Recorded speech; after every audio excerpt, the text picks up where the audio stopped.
syempre, huwag natin kakalimutan mag seatbelt. Dahil napaka-importante ng seatbelt guys, bago mag-drive. So, bali guys, pag nagda-drive kayo, dalawang kamay ay dito sa manibela, hindi sa hita ng best friend mo.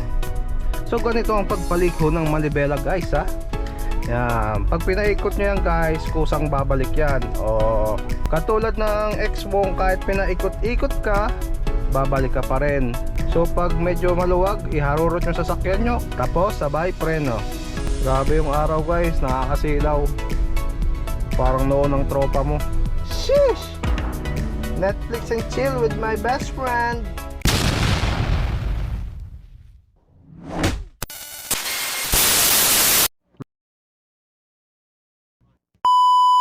So what's up mga idol, another day, another vlog na naman tayo. So ngayong araw ay kakaibang vlog natin, kasi ang magiging vlog natin ay magiging teaching lesson about sa pagdadrive. Yes, syempre tuturuan ko kayo kung paano kayo maging kamote sa daan. So yun, tara. So ang gagamitin natin walang iba kundi ang ating Nissan Terra, syempre. So ngayon ay ni-start ko na siya kanina, kasi kailangan ko siya i-cold start. So papatayin ko muna ang sasakyan natin para malaman nyo kung paano mag-start ng sasakyan, o di ba? Bale, naka-off na yung sasakyan natin. Paano nga ba i-start ang sasakyan? Bago ko i-start ang sasakyan, kailangan ko muna i-push ang button na to ng isang beses. Yan, kasi para lumabas yung ibang pictures eh. Yun ang ginagawa ko. Kunwari, ito muna yung nag-open. Pangalawang push again is para yung dashboard naman yung mag-open. Yan. O, diba? So, pangatlong push, sasabayan nyo na ng preno nyo. Ayan. So, ito yung acceleration natin. At ito naman yung brake. So, ngayon guys, tatapakan natin yung brake nito. Diin guys ha. Didiinan nyo. And, sasabayan nyo itong start button. Yan o. Oh. Sheesh. Baka next time guys, Nissan GTR na yan nakalagay dyan. Hindi, joke lang. Kung baka sakali namang cold start siya, kailangan nyo siya painitin ng mga 1 minute and 30 seconds. Pero kung napaandar nyo naman na siya, so kunwari, para sa akin kanina, kinold start ko na siya ng mahigit mga 2 minutes, pwede nyo na agad siya pandarin, diba? Syempre, pangalawa nyong gagawin is i-on ang aircon. Yun o. So after nun, kailangan natin i-press ang handbrake ng ating sasakyan, kasi medyo new model yung sasakyan natin. So wala na siyang diba ganito. Ngayon, ito na yung mga halos bagong mga sasakyan ngayon is ganito lang siya. So ipipress nyo to, pero hindi siya mag-activate kung hindi kayo nakatapak sa preno like this. O, diba? Press brake pedal. So ngayon guys, isasabay natin ulit yung brake. Yan, brake pedal. And ito para siya mag-activate. So yun, put. O, diba? So yun guys, syempre huwag natin kakalimutan mag seatbelt. Dahil napaka-importante ng seatbelt guys, bago mag-drive. And also, ito guys, nakambyo natin. So hindi rin siya gagana pag hindi mo tinapakan ang brake pedal. Yan o, tigas diba? Kahit pindutin mo yan guys, hindi talaga yan nakalock yan. So ngayon, brake again. And sabay, parang may button dito. Yan. And pupunta kayo sa drive. Yan, diba? So yan guys, ito, park, race mode, neutral, drive. So yun, ilalagay natin sa drive syempre para mag-drive tayo. Yan, ganito ang pagkambyo guys. Hindi kung saan kayo kumakambyo. Hindi dapat ang best friend ang kinakambyo. Okay? Napaka basic mag-drive guys. Easy peasy. Ganito lang kasimple mag-drive guys. Okay? O, diba? Paras ni kuya, minanduhan ako. Ako daw mauna. O, diba? Dapat aware din kayo sa mga paligid nyo, especially sa mga kasalubong nyo. Paras ni kuya. O, diba? Ako yung pinauna niya. Kasi pogi tayo eh. Dapat pag pogi, pinapauna talaga yan guys. So, bali guys, pag nagda-drive kayo, especially ikaw, pag nagda-drive ka, ang hawak po ang dalawang kamay ay dito sa manibela, hindi sa hita ng best friend mo. Opo, kasi baka maaksidente kayo, mahirap na. So ganito ang pagpalikho ng manibela guys ha. Yan, pag pinaikot nyo yan guys, kusang babalik yan, o kahit bitawan nyo siya. Katulad ng ex mo, kahit pinaikot-ikot ka, babalik ka pa rin. Yes po, ganun po. Oh. Okay, try ulit natin ha. Papaikutin ulit natin ang manibela. So yan, tingnan nyo guys, obserbahan nyo ang ating manibela. Oh. Siyempre titingin din kayo sa paligid ha, hindi yung basta liligo kayo. And babalik na siya guys. Oh, kusa siyang bumabalik. And especially guys, pag nagdadrive kayo, huwag nyong kakalimutan tumingin ng side mirror, left, middle, and right. Okay? Kahit kamote tayo mag-drive, syempre hindi natin hahayaan na makadamay tayo ng inosenteng mga driver. So guys, syempre lagi nyo titignan ang gasolina nyo. Ayan, pulado na po. So maggagasolina lang kayo pagkasama yung nanay, tatay o jowa nyo para meron kayo pang gasolina. Okay, pero pag ganyan na meron pa konti, kahit nasa red line na, pwede pa rin yan. Kasi wala tayong kasama, mag-isa lang tayo, walang maggagasolina. Okay? So minsan guys, pagliligo kayo, hindi kayo pagbibigyan ng mga kasalubong nyo, kaya be defensive driver, okay? Buti pa sila, nag-rides. Ako naka-car. Kung ako papapiliin guys, magmumotor na lang ako. Dahil mahal ang gasolina ng sasakyan. So pag kayo natuto na mag-drive, so syempre sa una, maaadi kayo mag-drive. Sabihin nyo sa nanay, tatay, kapatid nyo, ate, kuya, ako na lang yung magdadrive. Okay? Pero once na lagi ka nang pinapadrive, hatid, sundo, kuya, pahatid ako, ate, sundo mo ako, mami, puntahan mo ako dito, magsasabi kayong, bakit ko pa kayo tinuruan mag-drive? Yan. Siyempre pag ganyan mga kamote, iwasan nyo na lang yan, kasi kung mag-park yan, akala mo may-ari ng kalsada. So kayo na lang ang umiwas, dahil yan kahit banggain nyo yan, sasakyan nyo ang magagasgas, at sa kanila hindi, kasi puro bakal lang kanila. So yun nga, sabi ko nga, kahit kamote tayo, ingat tayo. Okay? Especially ganitong may ambulansya, giveaway. Okay guys, paras ni kuya nag-giveaway, ako din mag-giveaway. O diba, dapat good Samaritan kayo, kasi if ever na may mangyari din sa pamilya nyo, ay hindi sila ma-aberya, diba? So yung pala, pag lumamig na ang aircon nyo, pwede nyo na ibalik sa dati ang kanyang temperature. Kasi syempre malamig. Pag lumamig yan guys, mas mahal ang babayaran nyo sa kuryente. Kaya dapat pag malamig na, ibalik nyo na sa tamang temperature. Okay? Para iwas din na mahal yung bill natin. So syempre may camera 360 tayo. Kailangan nyo gamitin yan guys ha. Especially kung liliko kayo, kasi malaki ang sasakyan nyo. So pag nakaliko kayo, makikita nyo yung gilid nyo kung magagasgasan ba ang mags nyo o hindi. Diba? Yun din ang isang kagandahan pag mayroong camera 360 ang inyong sasakyan. So pag medyo maluwag, iharurot yung sasakyan nyo, kasi kamote tayo. Okay? Yan. Tapos sabay preno. Okay guys? Yan, pag kamote kayo, wag nyo pagbigyan si kuya. Yan. Katulad nun, di ba? Diretso lang. Kahit kita niya na malayo pa lang may lalabas na, wag nyo pagbibigyan. Okay?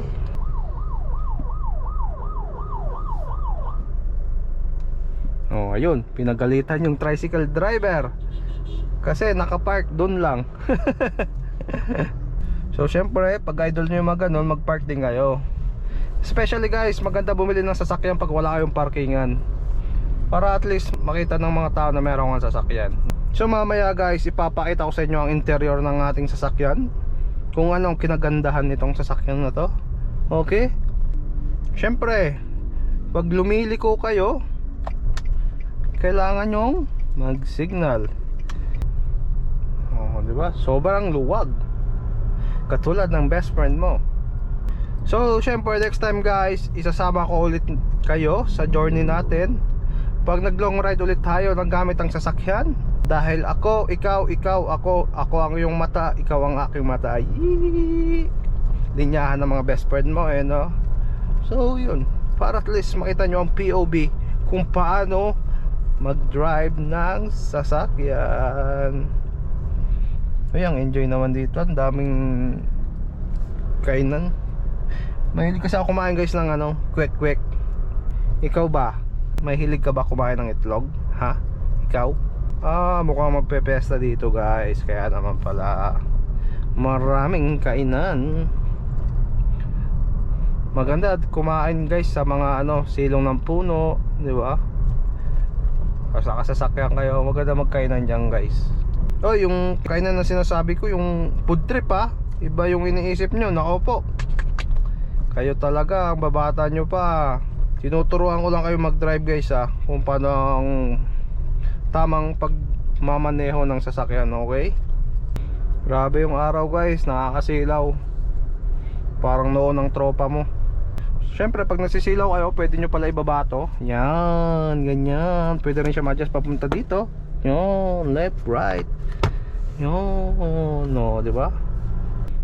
Pasok, diba? Give way to others. Pero guys, mali yun.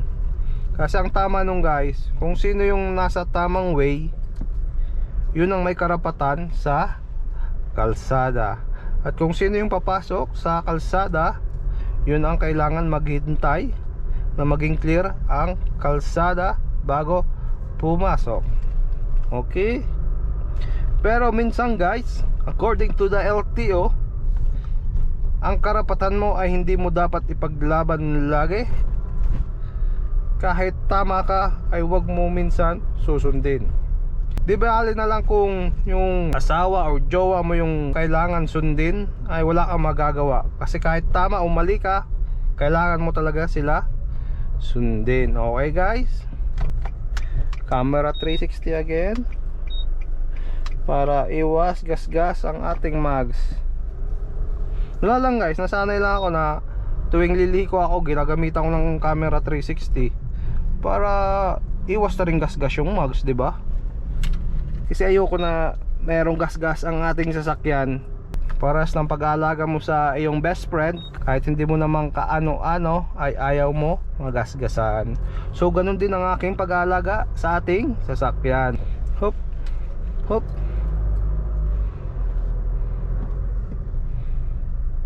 hop, hop. Grabe naman yung humps dito guys. Parang nanganganak yung humps dito Hop. Kada 10 meters may humps. Ganda ng tunog ng diesel guys na. Parang gusto ko nga palitan ng muffler. Pero mahirap kasi guys pag naka muffler yung sasakyan nyo, o kaya naka open pipe. Kasi pag gusto nyong gumilid ng inyong best friend, ay hindi kayo makakagilid. Kasi syempre maingay ang sasakyan. Kaya tama na tong stock lang. Okay, look left and right. Proceed when it's clear. So bali guys, ito palang vlog natin ngayon ay pinamagatan na useless teaching driving lesson. Yes, tayo pinaka useless na teacher sa pagmamaneho. Sige, mauna ka kuya. So dapat ganun guys kung sino yung nauna sa kalsada o sa linya, siyang papaunahin. Huwag kang gahaman sa kalsada. So syempre guys, hindi ko rin syempre haayaan na di rin kayo maturuan kung paano mag-park ng sasakyan. Okay? So tara, magpa-park tayo. Syempre dito tayo sa hindi mainit. Yan, unang-una titignan mo ang camera 360 kung nasa gilid ka na. Ayan, o diba? Nasa gilid na tayo. At least safe ang kalsada natin. At least safe ang ating mags. At ang ating sasakyan, syempre So pangalawa, kailangan yung i-flip ang ating side mirror. Yun, no. Well, automatically naman siya nag-fold or nag-flip pag pinatay nyo ang kanyang sasakyan. So, seatbelt off. So, yun guys. Ngayon naman, welcome to our interior of the Nissan Terra. Yan. So guys, ito pala. Itong seat na to, aray, masikip, joke lang. Yan. Pag sinabi sa'yo ng best friend mo, tara sa likod. So yun guys. So, syempre, itong upuan, sasabihin, best friend, usog mo yung upuan. Yan. Oh, di ba? Oh. Pag nausog mo siya guys, Chinen! Oh, di ba? Sobrang luwag na, di ba? Ayos ba 'yon? Tapos yung ano, oh, di ba? May space pa oh. Kahit lumod ka dito, guys. Oh. Oh, di ba? Kahit lumod ka, guys, sobrang luwag niyan. Hop. Ito muna natin 'to. Yan, sorry, madumi. So, yun. Yung mga unan, syempre, special, kailangan din natin ang unang, guys, ha. Pag naglo-long ride tayo. So ngayon guys, may TV dito eh. Kaso di namin ginagamit pa eh. Kasi di naman kayo mahilig manood pag nag-rides. Yan, yung TV. Lag, tumi na nga oh. Di kasi namin ginagamit to eh. Ngayon, kailangan mo ata siya kabitan ng HDMI para gumana. So mangyayari guys, merong lagay ng HDMI doon para gumana itong TV natin. Diba? So yun. Shoot! So bali guys, ang daming aircon nitong Nissan Terra na to. Syempre meron dito dalawa, meron din doon dalawa, meron dito dalawa din. Tapos alam ko meron pa doon sa ilalim eh. Yan. So ngayon guys, para ma-flip nyo tong upuan, may technique dito guys eh. Yan oh. Tignan nyo kung paano natin i-flip. Ito yung button na to guys, pipindutin nyo lang to tignan nyo. Ay! Oh, diba? Na-flip na natin siya. So, yung isa hindi ko na ipiflip kasi syempre mahirap na. Baka ako'y maipet. Yun. Naku po, guys. Diba? Anong naisip nyo? Na naisip ko. So, yun. Syempre dito, try ulit natin i-flip din. Hop. Naku po. Ang luwag. Woo. So kung makikita nyo, meron tayong fire extinguisher dito. Yan, di ba? So sponsor by JMR. Yan, sa tropa nating firefighter. Yan, di ba? Sponsor niya yan guys. So syempre kailangan ko yan guys. Syempre in case na hindi rin natin masabi, merong masiraan, tayo ay masiraan, ay kailangan natin yan guys. So ngayon guys, ito pala is napi-flip din to. Try natin i-flip Wow. Wow. Yan. Oh, diba? Kasi ito naman, another. Hop. Naku po. Napakaluwag guys. Foam na lang ang kailangan. So itong tali natin ginagamit natin doon nga sa carrier pag may motor tayo. Tapos ito guys, di pa nakabili ng bag eh. Syempre kailangan natin yan pag nag-long ride. Baso, paper plate, tupperware, kutsara, dito sa gloves. Syempre kailangan natin yan guys pag nagkakainan. Pag kumakain sa kalsada, okay? So ito naman guys, may secret pocket dito. Yan. Oh, di ba? Ang daming gulo. Yan, syempre ito yung MB file natin. Dahil may plaka na tayo. Oh, yan. Nilagay siya. Aray. Sorry na po. Tapos ito. Dito, diyan ka muna. Tapos guys, andito pala yung mga tools. Yan. Tools ng sasakyan natin. Diyan natin nilalagay. Ba? Diyan nilalagay ang tools ng sasakyan. Especially kung papalit ng gulong. So ngayon guys, ito pa malupit dito. Eh di ba naka-ano na yung naka-clip na yung mga upuan. Ngayon guys, ang gagawin naman natin dito. Kopya. Ay guy. Agoy, di ba? Agoy. Foam na lang ang kailangan. Kailangan nyo lang bumili guys ng parang ano dito, unan. Lagyan nyo lang ng unan. Tapos maglagay na kayo ng foam dito. Ayan o. Sheesh! Woo! Napakaangas, di ba? Tapos i-set up nyo pa tong ano guys. Up. Up. Sheesh! Netflix and chill with my best friend. Oh, di ba? Yoo! Yan ang kagandahan ng Nissan Terra. Pero guys, para sa akin mas maganda pa yung loob ng Toyota Veloz kasi talagang pag pinold mo lahat ata ng upuan nun, hindi mo na kailangan ng ano, ng kanyang foam. Hindi mo na kailangan ng foam guys. Talagang pag linagay mo dyan, diretso na, higa na agad. Tapos yung sa unahan ata ng Toyota Veloz guys, pwede ata siya i-ano, lapag ng ganito. Oh, di ba? So, yun guys. That's it for today's vlog. Sana wala kayong matutunan sa atin. Sana wala kayong naintindihan sa anong leksyon natin. Dahil tayo ay isang pinakamagaling na reviewer na vlogger. Pero syempre kailangan nyo pa rin mag-subscribe sa ating channel. Syempre, paano ako kikita kung walang manonood sa akin? Kahit pa paano, di ba? Kahit i-subscribe nyo lang. So, yun lang for today's vlog. Thank you. Ay, wait lang. Mag-Netflix and chill pala muna ako dito. So, thank you.